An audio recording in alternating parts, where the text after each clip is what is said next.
Assalamualaikum warahmatullahi wabarakatuh. Bismillahirrahmanirrahim. Perkenalkan, nama saya Insinyur Haryani Matangpaka, ST. Saya adalah dosen program studi Teknik Elektro Fakultas Teknik Universitas Muslim Indonesia. Bidang keahlian saya mencakup sistem tenaga listrik, telekomunikasi, dan rekayasa elektro. Dalam pelaksanaan kegiatan pendidikan dan pengajaran, saya mengampu beberapa mata kuliah yang mendukung kompetensi mahasiswa pada bidang kelistrikan, elektronika, dan analisis sistem elektro. Dalam kesempatan ini, saya akan mendeskripsikan salah satu mata kuliah yang saya ampu, yaitu mata kuliah rangkaian elektrik AC. Mata kuliah ini berbobot 3 SKS dan dilaksanakan pada semester 4 atau semester genap di program studi Teknik Elektro. Rangkaian elektrik AC adalah mata kuliah yang sangat penting di dalam pembelajaran di teknik elektro karena memberikan dasar dan pengetahuan serta keterampilan kepada mahasiswa dalam memahami, menganalisis, dan menyelesaikan permasalahan rangkaian listrik yang menggunakan sumber arus dan tegangan bolak-balik. Dalam kehidupan sehari-hari maupun di bidang industri, sebagian besar tenaga listrik menggunakan arus bolak-balik. Oleh karena itu, mahasiswa teknik elektro perlu memahami bagaimana karakteristik rangkaian AC, hubungan antara tegangan dan arus, impedansi, frekuensi, serta perbedaan sudut fasa dalam komponen resistor, induktor, dan kapasitor. Mata kuliah rangkaian elektrik AC berhubungan dengan sistem-sistem yang ada di kehidupan kita sehari-hari. Jadi dalam perkuliahan ini materi-materi yang ada di mata kuliah rangkaian elektrik AC itu adalah termasuk materi fasor, yaitu mahasiswa mempelajari bagaimana mengubah besaran sinusoidal menjadi bentuk bilangan kompleks. Kemudian materi selanjutnya yaitu materi resonansi, yaitu bagaimana mahasiswa mempelajari ketika kondisi reaktansi induktif dan kapasitif itu memiliki nilai yang sama. Mahasiswa juga akan mempelajari perbedaan rangkaian resonansi seri, paralel, serta bagaimana penerapannya di dalam bidang teknik listrik, elektronika, dan telekomunikasi.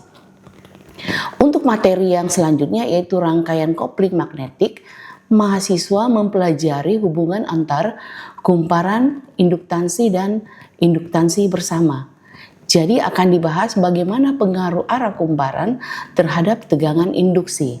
Kemudian selanjutnya adalah rangkaian dui gerbang atau yang biasa disebut rangkaian kutub 4. Mahasiswa akan mempelajari bagaimana hubungan antara parameter masukan dan keluaran pada jaringan two-port atau rangkaian dua gerbang atau rangkaian kutub 4. Mahasiswa juga menggunakan teori Laplace dan Derived untuk menyelesaikan persoalan-persoalan di dalam rangkaian listrik, yaitu rangkaian RL, RC, dan RLC. Jadi mahasiswa diajak bagaimana memahami untuk menggunakan Derived di dalam menyelesaikan mata kuliah rangkaian elektrik AC. Kemudian untuk mendukung capaian lulusan program studi teknik elektro, mahasiswa diarahkan untuk mampu berpikir logis, kritis, dan sistematis, dan inovatif. Mahasiswa juga diharapkan mampu menerapkan matematika, sains, dan prinsip rekayasa untuk menyelesaikan permasalahan di bidang elektro.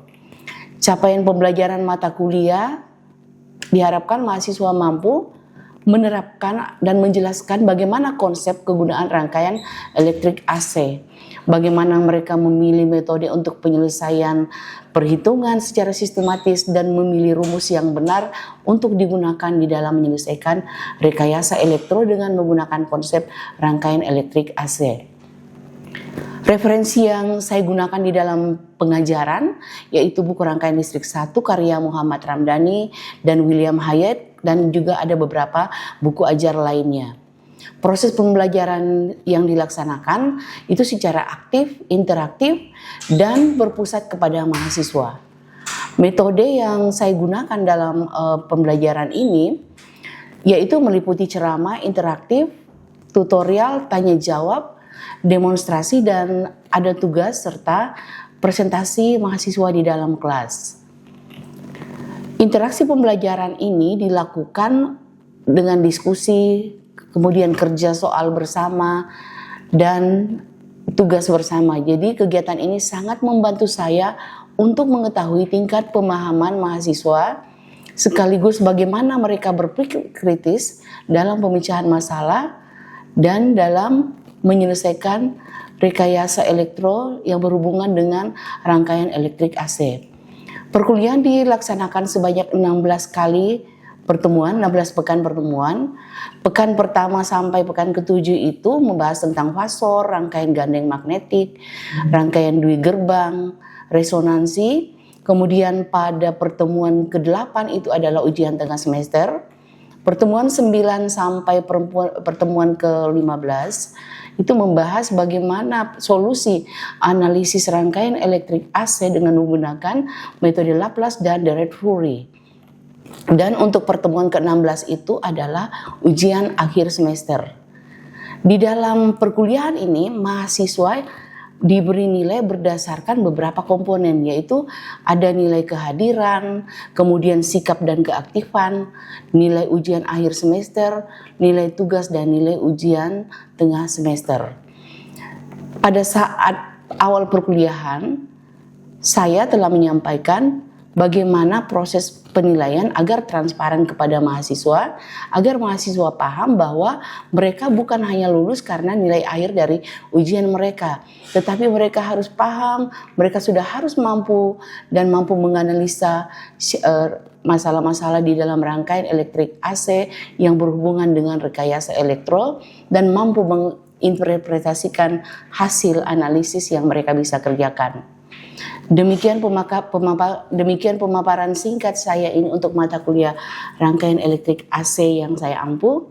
Semoga pemaparan ini memberikan gambaran yang jelas mengenai ruang lingkup materi, capaian pembelajaran, metode pembelajaran, interaksi di dalam kelas, serta sistem penilaian yang saya terapkan. Assalamualaikum warahmatullahi wabarakatuh. Berikut cuplikan proses pembelajaran mata kuliah rangkaian elektrik AC yang saya laksanakan di kelas. Terima kasih. Baik, Assalamualaikum warahmatullahi wabarakatuh. Waalaikumsalam warahmatullahi wabarakatuh. Selamat pagi, sehat semuanya? Ya, baik. Sebelum kita melanjutkan kuliah untuk pertemuan keempat hari ini, silahkan baca doa dulu sebelum kuliah oleh ketua tingkat. Baik, sebelum memulai perkuliahan hari ini, mari kita berdoa terlebih dahulu. Doa mulai, berdoa selesai. Baik, terima kasih ya. Baik, untuk minggu ini kita akan melanjutkan pertemuan dari minggu lalu. Sebelumnya kita sudah membahas tentang pendahuluan tentang rangkaian kutub 4. Namun sebelum masuk di dalam pembahasan soal-soal, saya ingin mengetahui sampai sejauh mana kalian sudah paham dari penjelasan sebelumnya tentang rangkaian kutub 4. Ada yang bisa memberikan saya penjelasan mengapa disebut rangkaian kutub 4? Ada yang bisa? Baik, kalau begitu Ibu mungkin mengingatkan kembali atau refresh kembali mengapa disebut rangkaian kutub 4 ya. Jadi rangkaian kutub 4 atau rangkaian dui gerbang atau two-port network itu dia disebut rangkaian kutub 4 karena di rangkaian itu dia mempunyai 4 terminal. Jadi di dalam 2 gerbang itu dia mempunyai 4 terminal. Jadi ada terminal masukan dan ada terminal luaran. Nah, mengapa dia dikatakan 4 juga? Karena dia ada 2 masukan dan 2 keluaran, yaitu ada tegangan dan arus. Yaitu ada tegangan V1 dan ada tegangan V2, kemudian ada arus I1 dan ada arus I2. Nah, intinya mengapa kita perlu mengetahui menganalisa rangkaian kutub 4 dalam rangkaian elektrik AC ini? Karena kita mau melihat bagaimana hubungan antara arus dan tegangan masukan terhadap luaran tegangan dan arus yang keluar. Itulah gunanya kita melihat bagaimana rangkaian kutub 4 itu kita analisa. Nah, untuk rangkaian kutub 4 itu kita harus menganalisanya ada 4 cara, yaitu kita harus mengetahui parameter-parameter yang ada di dalam rangkaian kutub 4 itu dengan menentukan 4 parameternya. Jadi parameter utama seperti yang sudah disampaikan sebelumnya, yaitu kita harus mencari parameter impedansi, kemudian parameter admitansi, parameter hibrid dan parameter ABCD. Jadi Ibu harap itu sudah diingat kembali ya. Oke, nah untuk lebih lanjut kita masuk ke dalam tutorial contoh soal hari ini. Jadi seperti kalian bisa lihat di slide ya, kita mulai dengan contoh pertama. Jadi di dalam menentukan parameter pertama itu kita menentukan parameter impedansi. Tentunya di rangkaian elektrik DC sebelumnya di semester lalu atau di pertemuan-pertemuan sebelumnya kita sudah sangat familiar bagaimana yang namanya impedansi. Ya, jadi impedansi itu rumusnya V per I. Ya. Nah, yang harus kita ingat ketika kita mencari impedansi dari rangkaian kutub 4, maka yang kita kondisikan itu adalah open circuit dari suatu rangkaian. Jadi untuk mencari parameter impedansi, kita open circuit. Kita kondisikan apakah dia di loop kedua atau di loop pertama. Jadi seperti yang kita bisa lihat bersama, diperhatikan ya. Jadi misalnya ada rangkaian sederhana seperti ini. Di dalam rangkaian kutub 4, karena di sini kita mempunyai nilai resistor, kita menggunakan resistor, maka hasilnya nanti itu kan akan bernilai real. Tetapi kalau kita menggunakan nilai induktansi, maka hasilnya itu tidak akan real seperti contoh yang akan kita lihat ini. Jadi ini adalah contoh yang sangat sederhana agar kita paham bagaimana kita menganalisa rangkaian sederhana, rangkaian elektrik AC untuk mencari parameter-parameter impedansinya. Nah, coba kita lihat bersama rangkaian ini. Coba kalian pertama ya. Jadi seperti yang sudah disampaikan sebelumnya bahwa kita mengkondisikan salah satunya itu adalah open circuit. Jadi untuk di sini yang langkah pertama itu kita mau arus I2-nya itu sama dengan 0. Ketika di dalam rangkaian itu arus itu sama dengan 0 berarti loopnya itu terbuka atau open circuit. Makanya di sini I2 sama dengan 0 berarti di sini adalah open circuit. Ya, coba diperhatikan apabila rangkaiannya modelnya seperti ini ya, open circuit di loop kedua. Coba diperhatikan. Kalau kita berbicara tentang impedansi, sebenarnya impedansi itu apa? Ya? Impedansi itu adalah sama dengan tahanan, satuannya ohm. Oke. Nah, impedansi itu kan simpelnya di sini Z. Untuk mencari impedansi itu tentunya kita melihat di loop pertama itu dulu. Ketika kita melihat di sini, tolong diperhatikan, perhatikan ada nilai polaritas di antara dua loop itu di setiap tegangan kan? Kalau kita mulai di loop pertama, analisa yang sudah seperti kita sampaikan sebelumnya di pertemuan sebelumnya, untuk loop pertama perhatikan, arah arusnya ini sesuai dengan jarum jam. Jadi ketika arah arusnya seperti ini, maka yang pertama pada saat kita ingin menganalisa di bagian loop pertama itu adalah negatif V1. Kemudian dilanjutkan dengan 4 I1 karena di sini adalah arus I1, tolong diperhatikan. Kemudian ini negatif 3 I2 karena sudah ada diberi simbol. Jadi bukan berarti di sini adalah I1, tetapi kalian harus memperhatikan. Makanya di dalam pembelajaran itu yang harus diperhatikan bagaimana kita memahami dan bagaimana kita tahu menggunakan rumus yang digunakan nantinya dan bagaimana satuannya dan tanda-tanda yang ada di dalam rangkaian itu. Jadi misalnya saja rangkaian ini di sini dirubah menjadi positif, tolong diperhatikan di dalam menganalisa rangkaian ya. Jadi berarti ditambah dikurang 3I2, kemudian ditambah di sini kan nilai tahanannya 1. Nah di sini ini kan arahnya begini, I1 ke arah bawah, kemudian kalau ini searah dengan berlawanan arah dengan jarum jam, maka dia arahnya berlawanan kan? Iya.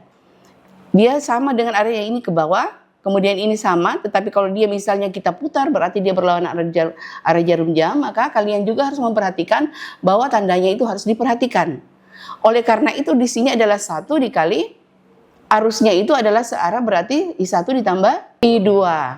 Kemudian sama dengan 0. Jadi begitu intinya di dalam menganalisa rangkaian ketika kita ingin mencari parameter impedansi. Jadi selanjutnya coba diperhatikan.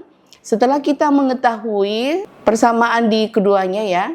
Coba diperhatikan ini ya. Kemudian kalau untuk di bagian loop kedua, karena dia open circuit, bagaimana kalau di loop kedua? Apa yang ada di situ? Ingat-ingat pertemuan sebelumnya. Apa yang ada di loop kedua? Ketika dia open circuit berarti arusnya 0 kan?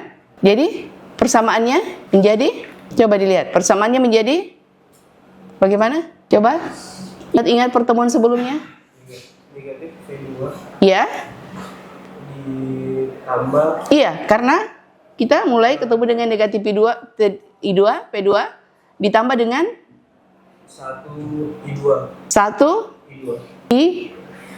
Coba dilihat dulu. Karena I-nya 0 kan? Berarti dia adalah 1 dikali I2 ditambah I1. iya. Kemudian ditambah 1 I2. Nah, karena dia arusnya 0 berarti nilai V2-nya sama dengan 0 ketika kondisi awal. Oke. Nah, untuk mencari selanjutnya seperti yang Ibu sudah jelaskan minggu lalu, tolong diperhatikan ketika kita mencari nilai Z11 berarti dia berada di mana? Di loop pertama. Jadi ingat kembali bahwa di dalam penyelesaian ini kita menggunakan matriks 2x2. Ingat kembali bahwa kita menggunakan matriks 2x2 karena dia mempunyai 2 masukan 2 keluaran, berarti ada apa? Iya, ada 2x2, ada 4 variabel semua kan? Jadi tolong diingat kembali bagaimana menghitung matriks 2x2 itu sangat mudah. Ketika kita sudah menentukan nilai Z1, Z2, Z21, Z11, dan Z22-nya, maka nilai akan kita dapatkan itu seperti yang sudah dijelaskan sebelumnya adalah nilai V1-nya adalah bentuknya seperti ini. Ini adalah parameter impedansinya. Jadi Ibu harap itu diingat kembali ya. Nah, kemudian untuk coba apa itu admitansi? Admitansi itu adalah kebalikan dari impedansi dan satuannya. Kalau impedansi tadi satuannya ohm, berarti kalau dia kebalikan admitansi itu satuannya atau yang lebih umum disebut apa? Jadi ada juga satuan yang harus diingat-ingat kembali. Jadi prinsip dasar pengerjaannya adalah sama, tapi ingat, kalau kita berbicara tentang parameter admitansi, kita tidak berbicara tentang open and short circuit, tetapi apa? Kita berbicara tentang tegangan yang dihubung singkat. Itulah perbedaan antara parameter impedansi dan admitansi di dalam rangkaian elektrik AC untuk menentukan parameter-parameternya. Jadi ketika tegangan itu dihubung singkat, bagaimana itu? Kalau tegangan yang dihubung singkat, nilai tegangannya sama dengan 0. Ingat, kalau suatu loop itu tegangannya dihubung singkat, maka nilai tegangannya sama dengan 0 dan arusnya tetap ada. Iya, tetap mengalir. Jadi prinsipnya sama saja dengan pengerjaan selanjutnya. Hanya kalau impedansi itu, tentunya kan rumusnya tadi Z sama dengan V kali I. Kalau impedansi, admitansi dia adalah kebalikan dari impedansi, berarti 1 per Y. Maka dia adalah kebalikannya, berarti Y sama dengan 1 per V. Jadi sama saja kita menggunakan matriks 2x2 untuk menyelesaikan, dan begitu pun juga langkahnya apabila kita mengerjakan dari loop 1 dan loop kedua, kita melihat kondisi. Ketika loop satunya yang sama dengan hubung singkat, berarti nilai V-nya sama dengan 0 ya. Iya. Berarti kalau hubung singkatnya di loop pertama, maka tegangan V1-nya sama dengan 0 pada saat dilakukan perhitungan. Begitupun kalau dia di loop kedua. Jadi tolong diperhatikan kembali bagaimana cara menyelesaikannya, sama saja tadi ya di atas. Ketika kita sudah mendapatkan nilai Y11, Y1, maka kita masukkan ke dalam bentuk persamaan matriksnya masing-masing, dan itulah yang dinamakan parameter-parameter admitansi ya. Itu yang harus kalian ingat. Oke. Nah, sekarang kita lanjut. Ya, ini sudah dijelaskan sebelumnya ya, hanya kita mengulang kembali untuk proses tutorial hari ini. Kemudian kita pindah ke bagaimana mencari parameter hibrid. Tolong diperhatikan parameter hibridnya. Ya, jadi kalau kita berbicara tentang parameter hibrid, ini lihat bersama ya, coba lihat. Jadi kita berbicara tentang adanya nilai tegangan, nilai arus. Jadi itu dipengaruhi oleh ada 4 nilai, yaitu H11 hibrid ya, H12, H21 dan H22. Tolong diperhatikan. Coba lihat di situ loop pertama. Loop pertamanya kita lihat ya. Jadi di sini kita tidak ada berbicara tentang short circuit, karena short circuit itu kita mencari di impedansi. Kemudian kalau hubung singkat itu kita di admitansi ya. Sekarang kita hibrid. Coba lihat di loop pertama. Kalau ada yang tidak bisa dipahami, mengapa nilainya seperti itu di loop pertama? Coba dilihat ya. Disampaikan kalau misalnya ada yang tidak dipahami. Coba dilihat. Jadi tolong diperhatikan ini ya. Di loop pertama itu negatif V1, Negatif V1, kemudian ditambah 4I1. Kemudian ditambah 2V. 2V berapa itu? 4V, 2 sama dengan 0. Itu untuk loop pertama. Ada yang mau ditanyakan? Oke, kalau tidak ada berarti saya anggap paham.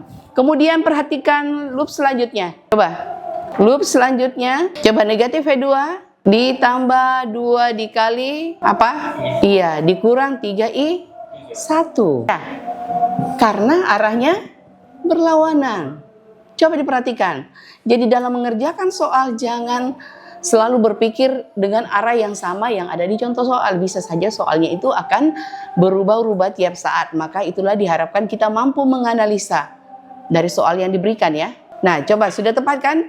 Jadi kita sudah bisa melihat bagaimana persamaan yang didapat dari loop yang ada di sini. Iya, itulah perbedaan antara admitansi, impedansi, dan hibrid. Ketika hibrid kita tidak mengkondisikan bahwa dia ada yang short circuit atau dia ada yang hubung singkat. Itu perbedaannya ya. Oke. Jadi caranya sama mengerjakannya. Coba diperhatikan. Kalau ada yang mau ditanyakan silakan. Nih. Coba diperhatikan. Kalau ada yang mau ditanyakan silahkan. Jadi sama saja kita menganalisa tiap loop, tiap rangkaiannya. Kemudian kita lihat bagaimana cara mencari H1, H21. Kita tidak membuat dia hubung singkat atau kita tidak membuat dia open circuit. Tetapi pada saat perhitungan kita mengkondisikan yang mana yang V-nya 0. Ketika diberikan soal seperti ini. Baik, ada yang mau ditanyakan? Diperhatikan dulu. Sebelum Ibu kasih kalian tugas untuk dikerjakan, jadi berdasarkan apa yang sudah Ibu sampaikan minggu lalu, tolong ya, soal yang sama ini coba kalian kerjakan sekarang. Bagaimana mencari parameter ABCD-nya? Silakan. Ibu kasih waktu 3 menit. Coba, Ibu mau lihat sampai di mana kalian paham untuk mencari parameter ABCD untuk rangkaian yang sudah diberikan tadi. Silakan. Ayo. Sampai di mana kalian paham bagaimana menganalisa tiap rangkaian ya, silakan. Coba garis besarnya saja bagaimana caranya. Silakan. Ya, diperhatikan ya model rangkaiannya. Ada yang bisa kerjakan di atas?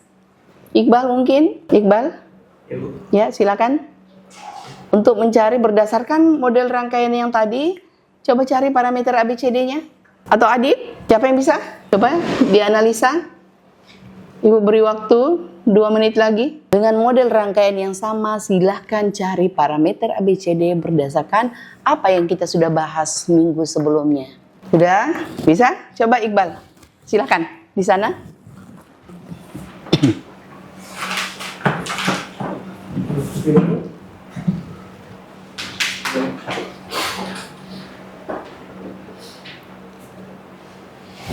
Iya, bisa. Iya, atau bisa juga rangkaian yang sebelumnya. Rangkaian pertama.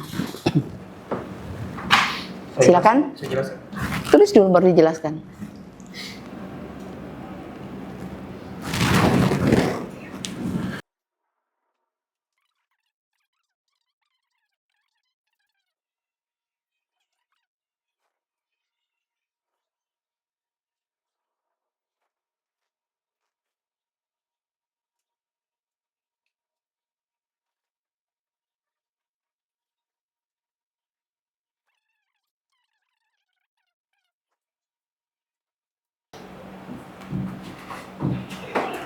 Coba diarahkan ke temannya mungkin supaya bisa lebih paham atau mengingat. Untuk kita mencari matriks parameter ABCD itu yang pertama kita harus tahu dari matriksnya. Jadi kita menggunakan matriks 4 variabel. Jadi di sini bisa dilihat dari variabel pertama itu ada V1 dan I1. V1 itu tegangan 1 dan tegangan arus 1 sama dengan matriks ABCD. Kemudian dilanjut dengan V1 dan min I1. Dan di sini bisa dilihat A1 itu diperoleh dari V1 per V2. Kemudian C itu diperoleh dari I1 per V2 dengan syarat I2 sama dengan 0. Kemudian variabel B itu diperoleh dari V1 per I2. Kemudian variabel D itu diperoleh dari I1 per min I2 dengan syarat V2 sama dengan 0. Sekian. Terima kasih. Apa sudah bisa paham yang disampaikan Iqbal tadi? Ya? Iya, karena minggu lalu kita sudah diskusi bersama kan minggu lalu. Oke, baik. Jadi untuk perkuliahan hari ini kita kan sudah membahas beberapa tutorial. Jadi untuk persiapan kuis minggu depan, Ibu harap kalian bisa mempelajari dengan baik, memahami konsep-konsep yang ada di pertemuan-pertemuan sebelumnya ya. Kuis itu adalah pertemuan pertama sampai keempat ini, agar nilainya bisa memenuhi syarat. Jadi tolong dipahami bagaimana konsepnya, bagaimana pemilihan rumus dalam menentukan matriksnya, untuk mencari nilai arusnya dan mencari nilai tegangannya. Tolong diperhatikan. Harus dipahami bagaimana konsepnya dan bagaimana sistemnya. Dan Ibu akan berikan tugas, tolong diperhatikan di kalam Umi ya. Ibu akan upload tugasnya dan tolong disubmit sesuai dengan deadline yang Ibu berikan. Diperhatikan sebentar ya. Baik, jadi untuk pertemuan kita hari ini sekian. Terima kasih. Sebelum kita menutup perkuliahan, silakan Ketua Tingkat memimpin doa penutup perkuliahan.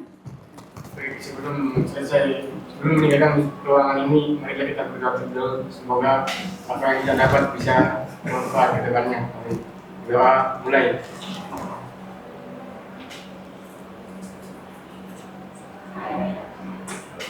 Doa selesai. Ya, terima kasih. Baik, Assalamualaikum warahmatullahi wabarakatuh. Kita perkuliahan kita dilanjutkan minggu depan dengan jam yang sama. Terima kasih.